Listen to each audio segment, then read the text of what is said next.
Il faut dire que l'exercice de ce matin s'inscrit dans le cadre de la redevabilité institutionnelle et de la transparence dans la gestion de la chose publique, instruit par nos plus hautes autorités et qui nous a permis ce matin de faire le point de la mise en œuvre à mi-parcours de notre contrat d'objectif au camarade Premier ministre. Ce contrat d'objectif comporte 45 produits et construit autour de 5 priorités majeures que sont le renforcement de la résilience des populations et communautés qui sont affectées par la crise au risque de basculement dans la radicalisation et l'extrémisme violent, et le renforcement de la cohésion sociale et de la solidarité nationale. Et nous avons aussi le développement de mécanismes de protection sociale inclusifs, l'autonomisation de la femme et de la jeune fille, et aussi l'efficacité de l'intervention humanitaire d'urgence. Donc, au 30 juin 2025, nous avons un taux d'exécution de 66,53%, et sur les 45 produits qui sont attendus, 89% sont livrés ou en cours de livraison. Et cela se traduit par des résultats palpables et concrets sur le terrain. Et nous pouvons citer entre autres plus de 26 000 ménages déplacés ou retournés qui ont bénéficié d'une assistance en articles ménagers de premier secours. Nous avons aussi plus de 7 000 enfants vulnérables. Nous avons des orphelins et des enfants handicapés qui ont bénéficié de scolarisation ou de formation professionnelle. Et nous avons plus de 260 000 personnes qui ont bénéficié d'une prise en charge psychosociale. Ce sont des personnes indigentes. Et nous avons plus de 2000 femmes et de jeunes filles qui ont bénéficié de formation à la gestion des micro-projets et plus de 4000 personnes qui ont bénéficié d'assistance à la création d'activités génératrices de revenus, dont en majeure partie des personnes déplacées internes. Nous avons aussi mobilisé près de 200 hectares de terre dans la région du centre, du plateau central et du centre-ouest pour pouvoir permettre aux personnes déplacées internes de produire, pour se nourrir et aussi participer à l'offensive agro-pastorale et halieutique. Et ces terres, nous les avons mobilisées grâce vraiment aux bonnes volontés, à des propriétaires terriens qui ont répondu à l'appel de la solidarité et qui ont bien voulu mettre à notre disposition, à titre gracieux, ces terres-là sous forme de prêts pour que ces PDI-là puissent travailler. Donc, quand nous regardons l'ensemble de nos activités, nous nous rendons compte qu'elles s'inscrivent actuellement dans la nouvelle dynamique qui est le relèvement des populations déplacées internes afin de leur permettre d'être autonomes, de se prendre en charge et de les sortir de l'assistanat prolongé. Et il faut dire que ça n'a pas été sans difficulté. Nous avons les difficultés qui sont de l'ordre de la difficulté d'accès à certaines localités. Nous avons l'insuffisance des ressources financières et le manque de moyens roulants pour nous permettre d'atteindre certaines localités, de faire les livraisons à temps. Mais pour ce dernier point, il est important de souligner que sous le leadership du camarade président, le capitaine Ibrahim Traoré, des instructions fermes ont été données et des mesures correctives sont en train d'être mises en œuvre pour pouvoir nous permettre en tout cas de réduire les écarts en la matière.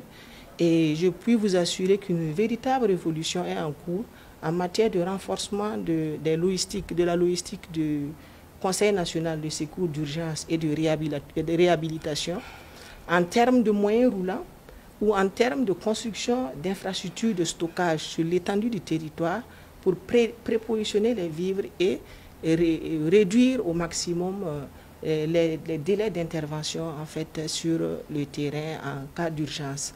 Donc nous sortons de cette évaluation fort des orientations du camarade Premier ministre qui en tout cas nous a invités à garder la dynamique et à continuer dans ce sens. Et ces orientations vont nous permettre soit de corriger le tir là où il le faut, ou de donner un coup d'accélérateur à nos activités pour pouvoir atteindre nos objectifs d'ici la fin de l'année. Donc, je voudrais saluer ici l'engagement des hommes et des femmes du ministère de l'Action humanitaire et de la Solidarité nationale, des partenaires et aussi tous les acteurs du monde humanitaire, sans qui, en fait, ces résultats fort appréciables n'auraient pas été possibles ce matin. Donc, je voudrais enfin dire merci à la presse pour son soutien et aussi pour sa contribution essentielle à la visibilité de nos activités et aussi à la mobilisation autour de notre solidarité nationale, qui est un levier assez important pour notre cohésion sociale, notre vivre ensemble et la construction d'une paix durable au Burkina Faso. Il y a eu des chiffres, et ce sont ces chiffres que j'ai présentés lorsque j'ai présenté les points des actions qui ont été menées. Merci, chers journalistes. Effectivement, à mi-parcours du contrat d'objectif que nous a signé le camarade Premier ministre, nous avons sur 77 activités programmées, 44 qui ont quand même un début d'exécution appréciable. Et ce qui nous amène à avoir un taux à la date du taux de 50,36% d'exécution à la date du 30 juin 2025. Vous aurez dû constater qu'effectivement, un certain nombre de chantiers sont achevés, notamment la voie d'accès maintenant à la stèle, à l'hommage du crash de 2014 de Air Algérie, qui est exécuté entièrement. Nous avons effectivement aussi, enfin, les postes de péage au niveau de la RN4 à Boutenga et le poste de péage au niveau de Tintilou sur la RN1 et celui de Bobo qui est actuellement mis en service depuis le 4 août. Donc, le 2 août, excusez-moi. Donc, pour ça, c'est déjà un point. Et sur l'ensemble, près de 740 km de pistes rurales ont été réalisées. Et en matière d'entretien routier, parce que lorsque vous construisez, il faut entretenir. Et sur l'entretien routier, nous avons sur les 15 272 km, 4 345 km qui sont entretenus. Et sur les 61 000 km de pistes rurales, nous avons 833 km qui sont entretenus. Et nous avons environ autour de 35 km de voiries urbaines qui sont entretenues. En matière de réalisation des travaux neufs, nous avons pu réaliser à ce jour près de 87 km de routes en travaux neufs. Et la réhabilitation, en matière de réhabilitation et de renforcement des chaussées, nous avons environ 25 km. Tout compte fait, nous sommes un peu satisfaits de ce résultat. Sauf que au niveau des travaux d'entretien et des sauvegardes, comme on appelle souvent la partie sauvegarde du patrimoine, où il y a des petits problèmes de mobilisation de ressources. Tout compte fait, nous sommes présentement en saison de pluie. Et vous savez, comme on le dit souvent, l'eau, c'est l'ennemi de la route. Et aujourd'hui, nous sommes en alerte maximum au niveau des régions, de tous les services, pour essayer de prendre des dispositions pour éviter les ruptures de trafic au maximum. Donc, nous sommes déjà en alerte. Alors, en perspective, et je voudrais dire ici que, comme je l'ai dit tantôt, nous sommes toujours à la recherche au niveau de la mobilisation des ressources pour pouvoir achever un certain nombre de chantiers, notamment au niveau du fonds spécial routier, où c'est ça même, c'est à cette partie justement que nous avons un pourcentage très bas. Parce que depuis janvier, certaines entreprises ne sont toujours pas payées et ça pose, effectivement, vous connaissez un peu la situation du pays que nous traversons. Et comme c'est des trucs budget national, on a énormément de problèmes et nous trouvons les solutions avec, nous sommes en train de chercher des solutions avec le ministère des Finances pour en tout cas résoudre ce problème dans les jours à venir. Et pour vous dire que en matière de réseau routier, ferroviaire et autoroutière, nous sommes, en tout cas, il y a pas mal de projets qui vont démarrer avec un certain nombre de partenaires financiers. Donc, permettez-moi d'abord, avant de répondre à votre question, de rendre un vibrant hommage à nos forces de défense et de sécurité engagées sur le front de bataille pour sécuriser l'ensemble de notre territoire. Et comme vous le savez, dans le PHD, le ministère de la Justice et des Droits humains contribue à la lutte contre le terrorisme et à la restauration de l'intégrité de notre territoire.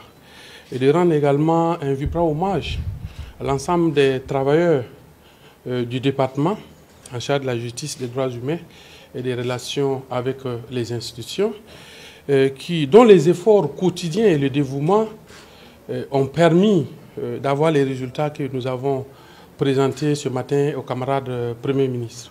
Ceci étant, comme vous le savez, en chaque début d'année, chaque ministre, chaque département ministériel se voit assigner un contrat d'objectifs. Et en ce qui concerne le ministère de la Justice, le contrat comportait 6 objectifs déclinés en 12 actions, dont les 12 actions déclinées en 36 estrans, ça veut dire 36 produits, chaque estran pouvant se décliner en plusieurs activités. Alors sur les 36 estrans, vous avez 11 qui ont atteint la cible, c'est-à-dire à 100%. Vous avez 12 qui ont une réalisation entre 50 et 95%, et vous avez à peu près 12 dont la réalisation est légèrement en dessous des 50%, ce qui donne un taux de réalisation globale de 63,57% au 30 juin. Alors, ça, ce sont des chiffres, ce sont des pourcentages. En termes d'acquis concrètement et d'impact au niveau du ministère de la Justice, ça consiste à quoi? Il faut noter que sur les 6 objectifs assignés, ça correspond aux 6 programmes de notre ministère. Si vous prenez en termes d'amélioration d'accès à la justice, à titre illustratif, vous avez à peu près au 30 juin près de 170 dossiers de crimes de sang et de crimes économiques, y compris les détournements de deniers publics, la corruption et tout, qui ont été déjà jugés. Vous avez environ 8195 dossiers, vous l'avez suivi, qui sont sortis des tiroirs dans le cadre de l'opération Casier Vide sur une prévision annuelle de 4000 prévus. Donc déjà au 30 juin, l'objectif était atteint à plus de 200%. Mais cela ne doit pas nous faire dormir sur nos oreillers. C'est moins le chemin parcouru que la volonté et la détermination d'aller à bon port, à savoir la satisfaction des Burkinabés en termes d'accès à la justice. Si vous prenez par exemple en matière pénitentiaire, c'est la mise en œuvre du travail d'intérêt général pour amener les détenus à contribuer au développement de notre pays tout en se resocialisant. Si vous prenez la promotion de la citoyenneté et du civisme, déjà pour la première séquence des journées nationales d'engagement patriotique et de participation citoyenne, c'est plus d'1 million de personnes qui ont été sensibilisées aux valeurs de citoyenneté et du civisme. En matière de promotion et de protection des droits humains, tous les rapports dus au traité, tous les engagements du Burkina Faso au plan national, au plan africain, au plan international ont été remplis. Les rapports ont été déposés. Toutes les réponses aux questions qui nous sont posées à l'international au regard de notre contexte ont reçu une réponse appropriée et décrivant très bien la situation complexe dans laquelle se trouve notre pays, à savoir la lutte contre le terrorisme à travers des individus qui n'ont pas d'uniforme, qui ne s'identifient pas et qui jouent à la perfidie. Donc ceux qu'on qualifie de civils à l'international ailleurs sont chez nous au Burkina Faso ici des combattants. Donc nous prenons le soin d'expliquer à l'international, à ces organismes, la complexité aujourd'hui de la promotion et de la protection des droits humains et nous demandons toujours leur accompagnement. Et si vous prenez en matière de relations chargées avec les institutions, au 30 juin, c'est plus d'une dizaine de lois qui ont été suivies par notre département ministériel et qui ont été adoptées en termes d'acquis, si je peux me résumer. Mais comme je le disais, c'est moins le chemin parcouru qui nous préoccupe. Ce qui nous préoccupe, c'est comment arriver véritablement à répondre aux attentes des Burkinabés en matière de justice, en matière de promotion, de protection et des droits humains. Et notre détermination, notre volonté reste intacte. Alors, en termes de perspective, il s'agit de continuer sur toutes les réformes. Parce que, comme vous le savez, ce qui est reproché à notre système judiciaire, que ce soit les règles de fond, que ce soit les règles de procédure, c'est le fait qu'elles ne soient pas trop adaptées à notre système. Ce sont des règles de droit importées, c'est un système importé, et nous devrons faire carrément une refonte pour adapter ces systèmes aux réalités socio-culturelles de nos pays, aux réalités endogènes de notre pays. Donc, le premier défi, c'est de continuer les réformes. Le deuxième défi, c'est de mettre véritablement en œuvre les réformes qui ont déjà abouti, tel par exemple le travail d'intérêt général. Il faut trouver des structures d'accueil, il faut faire en sorte que véritablement, après l'adoption de la loi, cette loi puisse être mise en œuvre et avoir un impact réel dans le quotidien et le vécu des Burkinabés. Et vous devrez le constater, c'est déjà mis en œuvre. Et nous avons pratiquement un plan d'action stratégique pour la mise en œuvre de l'ensemble des réformes qui ont été entreprises et abouties au niveau du ministère de la Justice pour que cela soit une réalité. J'ai l'habitude d'ironiser en disant que la justice, c'est comme la santé. Quand vous êtes malade et que vous partez à l'hôpital, c'est vrai, vous pouvez mourir parce que Dieu a décidé que c'est votre jour qui est arrivé. Mais ce qui vous donne satisfaction, c'est que vous soyez pris en charge efficacement et rapidement. C'est exactement pareil en justice. Quand vous allez en justice avec votre problème, ce qui vous intéresse, c'est moins d'avoir tort ou raison que le traitement efficace, rapide de votre dossier. Et nous pensons que l'opération Kajivite, que vous avez tous suivi, a permis en tout cas de restaurer la confiance, de rapprocher la justice du justiciable et du citoyen lambda. C'était l'un des reproches, sinon le premier reproche fait à la justice, à savoir sa légendaire lenteur dans le traitement de ces dossiers. Et vous avez dû constater des dossiers de 10 ans, voire 15 ans, qui étaient toujours dans les arcanes judiciaires, ont connu une suite. Et nous sommes aussi également en train de faire la même opération au niveau de la Cour d'appel. Parce que la première opération Kajivite a concerné les juridictions de première instance. Bien entendu, au niveau de l'appel aussi, de la Cour d'appel, il va de soi que nous constatons qu'il y a aussi un goulot d'étranglement à ce niveau. Et ça a déjà commencé. La première opération Kajivite en appel commence le 11 août, au 14 août, et cela doit se dérouler jusqu'à novembre, pour que nous puissions également évacuer tous ces dossiers, alléger les procédures, pour que les magistrats qui vont se consacrer aux nouveaux dossiers qui vont venir, nous ne puissions plus reconstituer ce passif. Je pense que c'est ça le plus important. Il s'agit de vider, mais de faire en sorte de ne plus le constituer. Et nous pensons que l'ensemble des réformes au niveau du ministère de la Justice qui ont été faites doivent permettre que ce passif ne se reconstitue plus. Parce qu'il y avait les obstacles juridiques, il y avait les obstacles matériels et il y avait les obstacles de personnel. C'est ces trois facteurs conjugués doivent permettre qu'au niveau de la justice du Burkina, on ne puisse plus avoir un tel passif. Merci. Alors nous sommes passés ce soir à rendre compte de la mise en œuvre des orientations que nous avons reçues de son Excellence, Monsieur le Premier ministre, en début d'année. Les orientations relatives au secteur de l'éducation, particulièrement au ministère en charge de l'enseignement de base. À l'issue donc de l'évaluation avec son Excellence, Monsieur le Premier ministre, nous avons été évalués à un taux de 62,15% d'exécution au premier semestre de l'année 2025 et un taux obtenu grâce donc à l'accompagnement et à l'effort donc de l'ensemble des acteurs donc du secteur de l'éducation, acteurs auxquels nous disons merci, nous félicitons pour tout ce qui a été fait pour nous permettre donc de réaliser ce taux.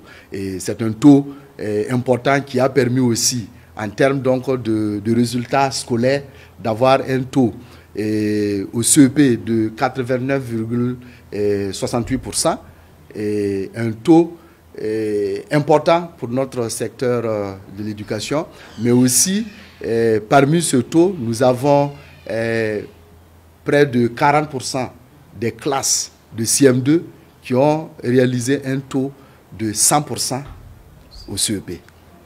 Nous avons fait un peu le point de l'ensemble des réformes qui sont engagées au sein du département et des réformes qui devaient être généralisées à l'ensemble donc des écoles. Au titre de ces réformes, nous pouvons citer la reprise du mécanisme de l'instruction civique à l'ensemble donc des enfants, une réforme bâtie sur des valeurs endogènes, des valeurs personnalisées qui devraient être enseignées aux enfants. Nous avons des réformes relatives au port du faso d'Amfani, identité de notre culture. Nous avons des réformes qui étaient aussi en expérimentation, notamment l'initiation de l'anglais au CE1, l'initiation au TIC. Nous avons des réformes relatives au jardin scolaire, au champ scolaire, dont la vision c'est de promouvoir une cantine endogène, parce que l'alimentation c'est quelque chose de très important et qui joue énormément sur les résultats scolaires. Nous avons fait le point des réformes relatives à la déconcentration de l'organisation de l'examen du CEP. Alors cette année, nous avons fait en sorte que les régions puissent reproduire les sujets.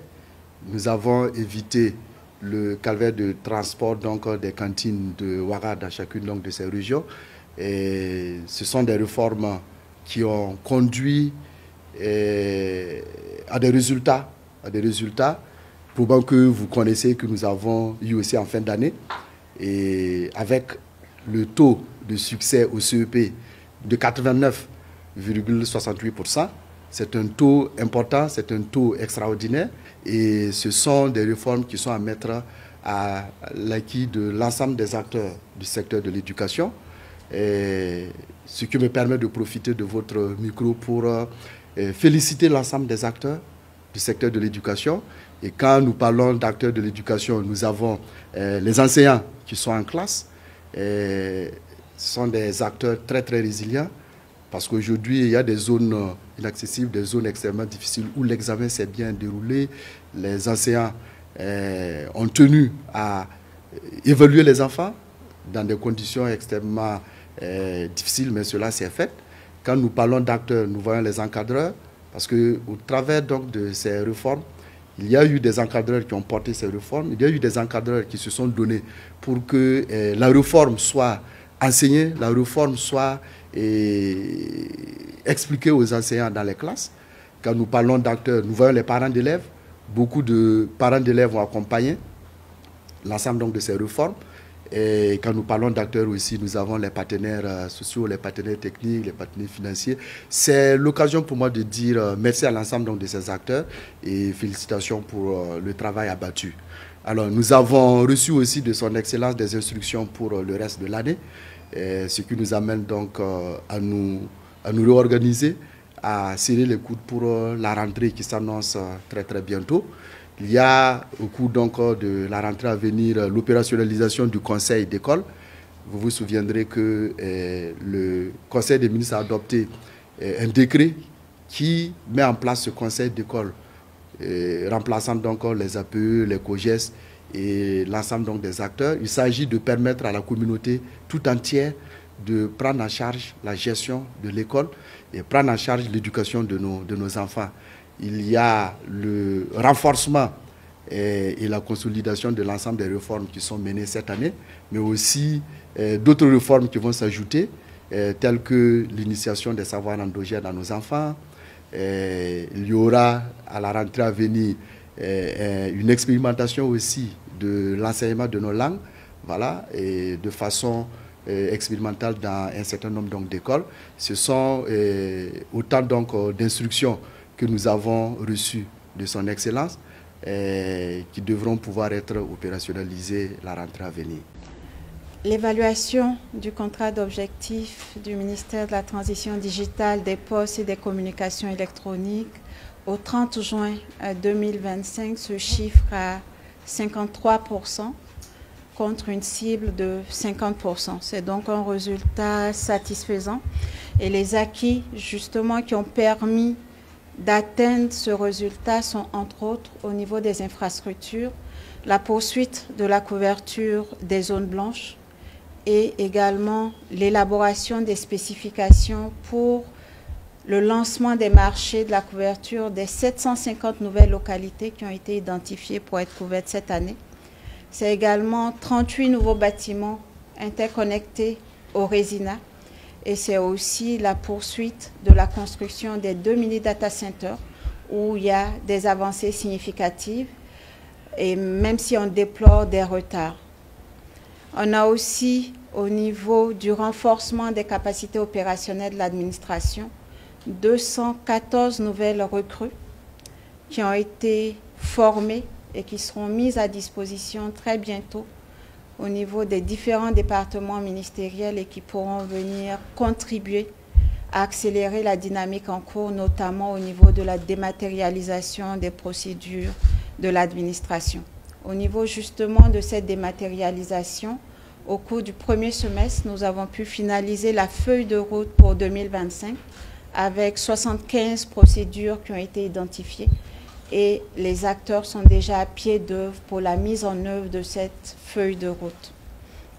Au niveau également de la signature électronique qui était très attendue, nous pouvons dire qu'aujourd'hui la plateforme est prête et cette signature électronique a déjà été intégrée à 3 plateformes, notamment le circuit intégré des missions en interne, le circuit intégré des missions à l'extérieur et les systèmes intégrés de gestion des courriers. Nous attendons d'ici la fin de l'année la mise en place de l'infrastructure complète pour que cette signature électronique soit enfin, on va dire, finalisée et puisse être intégrée à toutes les autres plateformes. Au niveau de l'identifiant unique électronique, il y a également eu des avancées avec la finalisation de la plateforme d'enrôlement en interne. Donc, nous pensons pouvoir commencer le pilote très bientôt en attendant le recrutement du prestataire qui viendra pour le système, on va dire, final et tous les équipements d'enrôlement qu'il faut. Au niveau du cadre juridique, là également, il y a eu pas mal d'avancées avec l'adoption de plusieurs décrets, notamment celui relatif à la délivrance de l'identifiant unique et à la gestion de l'agrément technique au niveau des systèmes d'information en matière de sécurité.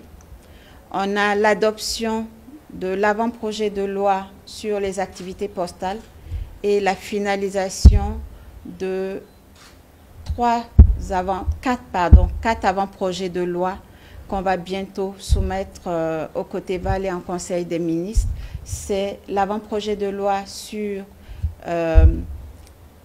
les transactions électroniques, l'avant-projet de loi sur les noms de domaine, l'avant-projet de loi sur les communications électroniques. Donc là, on peut dire que c'est les principaux acquis que nous avons pu avoir sur ce premier semestre. Et pour les difficultés qui ont émaillé la mise en œuvre de ces chantiers, on peut retenir la défaillance de certains prestataires, donc ce qui a occasionné des retards. On a également le manque de ressources, ça c'est récurrent au niveau de toute l'administration en ce qui concerne le personnel IT. On a également l'inaccessibilité de certaines zones pour des activités telles que la couverture des zones blanches ou encore le rétablissement des services de communication électronique dans les zones à haut défi sécuritaire. Et enfin, on peut également noter le problème d'approvisionnement en équipements qui doivent être commandés à l'extérieur et où aussi on a des délais qui impactent la réalisation des activités. Peut-être avant de finir, j'aimerais dire que ces résultats que nous apprécions aujourd'hui ont été rendus possibles grâce à l'engagement du personnel du ministère, mais également de tous les agents des directions des systèmes d'information de l'administration et de tous les autres acteurs de l'écosystème qui sont impliqués dans la mise en œuvre de ces activités. Donc je tiens en tout cas à les féliciter et à les remercier pour leur engagement. Et je les invite à redoubler d'efforts, à se mobiliser davantage parce que les chantiers sont toujours en cours et les résultats sont très attendus, non seulement par l'administration, mais également par les usagers. Pour la suite de l'année, c'est poursuivre ces chantiers-là avec pour objectif de pouvoir réceptionner les 2 mini-data centers, de pouvoir également finaliser l'infrastructure pour la PKI et également engager les travaux pour la couverture des 750 nouvelles localités et débuter le pilote pour l'enrôlement au niveau de l'identifiant unique. D'accord.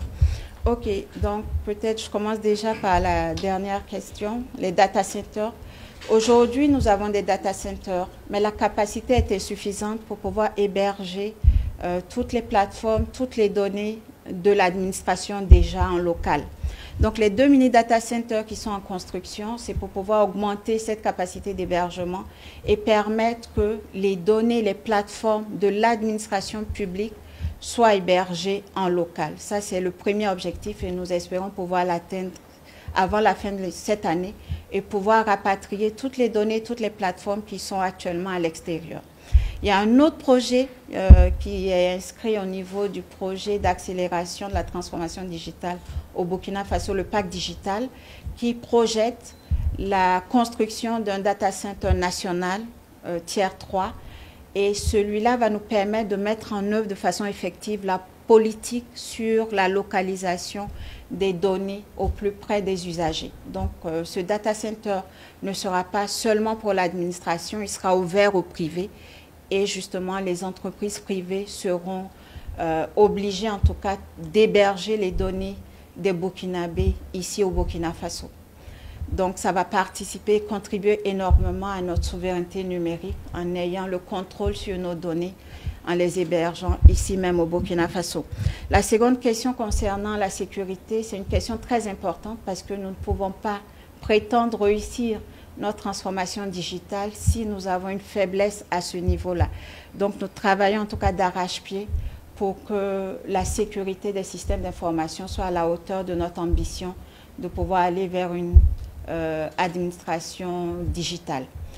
Et pour cela, vous avez pu le constater, depuis l'année dernière, nous avons pu faire adopter la loi sur la sécurité des systèmes d'information. Nous travaillons à l'opérationnalisation de l'ANTI afin qu'elle soit, on va dire, plus forte et plus équipée, plus armée, non seulement au niveau personnel, mais au niveau des équipements aussi, pour pouvoir justement prendre en charge cette importante question. Donc nous avons pu installer au niveau de l'ANTI un centre de supervision des systèmes d'information, notamment pour les sociétés critiques. Donc ce travail est fait et nous avons pu déjà circonscrire certaines attaques au niveau de grandes entreprises publiques. Nous avons renforcé les équipes opérationnelles également et nous avons aussi décidé d'accompagner justement cette montée en compétence, cette opérationnalisation de l'ANTI avec le recrutement d'une firme qui va nous permettre en tout cas de faire bouger les lignes et d'avoir une ANSI à la hauteur de notre ambition. Merci. Je voudrais indiquer que ce matin, avec son Excellence, Monsieur le Premier ministre, nous avons fait le point de la mise en œuvre de notre contrat d'objectifs sur l'année 2025. Il est important de noter que 19 résultats prioritaires sont attendus et consignés bien sûr dans notre contrat d'objectifs. Et 5 objectifs stratégiques nous sont également assignés. Pour l'ensemble des 5 objectifs, le taux de réalisation va de 41 à 91%. Durant cette période, nous avons réalisé un certain nombre d'activités majeures qui ont véritablement impacté la gouvernance dans son ensemble, mais aussi donné de la visibilité à notre pays, aussi bien au plan interne, mais aussi à l'international. Alors ce que je peux également indiquer, c'est que de façon globale, le taux d'exécution de notre contrat d'objectifs sur l'ensemble de l'année est aujourd'hui estimé à 58,72%, soit plus de 100% sur la période, c'est-à-dire au 30 juin 2025. Alors nous sommes satisfaits de ce taux de réalisation, comme je l'ai indiqué, qui fait plus de 100% sur la période et 58,72% pour toute l'année. Et je voudrais saisir l'occasion pour féliciter l'ensemble de mes collaborateurs qui ont été véritablement les chevilles ouvrières, qui ont travaillé sur le plan donc opérationnel, sur le terrain, à nous permettre donc d'obtenir ces résultats. Alors au titre des grandes réalisations qui méritent d'être présentées ici, je voudrais dire que sur le volet communication et médias, nous avons travaillé à renforcer les acquis au niveau donc de la communication de guerre, qui ont consisté, ces acquis sont entre autres de présenter les résultats de nos forces de défense et de sécurité sur le terrain, renforcer auprès des populations le sentiment patriotique et les amener chacun à apporter sa contribution. Mais notre action s'est également axée autour donc d'une stratégie de nation branding pour permettre donc au Burkina Faso d'avoir de la visibilité au plan international. Et je pense que sur ce volet, nous pouvons nous satisfaire des résultats obtenus parce que chacun de vous a certainement fait l'expérience quand il va hors du Burkina Faso, l'expérience donc de l'engouement, sinon de l'admiration dont nous bénéficions, ce du fait et du leadership de son Excellence le capitaine Ibrahim Traoré, président du Faso, chef de l'État. Nous avons également travaillé avec les médias publics à produire un certain nombre d'émissions, d'articles de presse qui ont fortement contribué à l'atteinte de cet objectif. Je suis heureux d'annoncer que dans la dynamique de renforcer nos productions locales sur le plan donc cinématographique, mais aussi sur le plan médiatique, nous avons relancé la production de la série Affaires publiques. À ce jour, nous avons 6 épisodes déjà bouclés, mais l'objectif c'est de produire 26 épisodes. Et pour le deuxième semestre, nous entendons bien sûr boucler le processus et nous donnerons rendez-vous aux téléspectateurs sur la RTB et ils pourront voir à nouveau la série Affaires publiques. Alors nous avons tenu également le concours Prix Gallia et au niveau donc du fonds d'appui à la presse privée, il y a 71 entreprises de presse qui ont bénéficié donc de l'accompagnement de l'État en termes de financement de leurs activités. Pour le volet lié à la culture et au tourisme, avec satisfaction, je voudrais annoncer que nous avons pu tenir la 3e édition du mois du patrimoine, qui a été un franc succès et qui a vu la participation de plusieurs milliers de Burkinabés qui sont allés à la découverte de nos sites patrimoniaux, de nos musées, etc. Nous avons également organisé avec brio la 29e édition du FESPACO, qui s'est couronnée bien sûr par le sacre de Dani Kouyaté, réalisateur du film Katanga, la danse des scorpions. Alors pour le volet tourisme également, nous avons mené des activités impactantes qui vont du contrôle, du respect donc de la réglementation, jusqu'à donc la prise de décision qui pourrait révolutionner le secteur.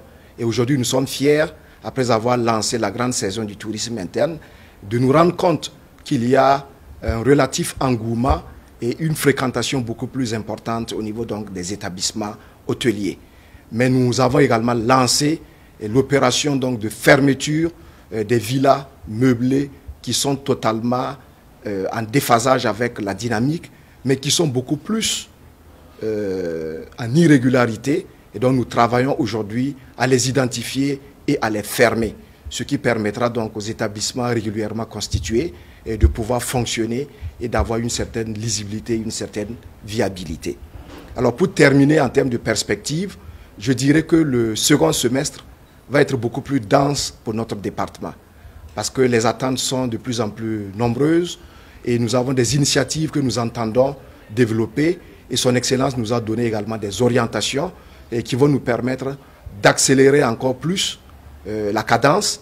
Donc je voudrais inviter l'ensemble des collaborateurs à s'armer de courage, mais à avoir beaucoup plus d'ingéniosité parce que nous devons innover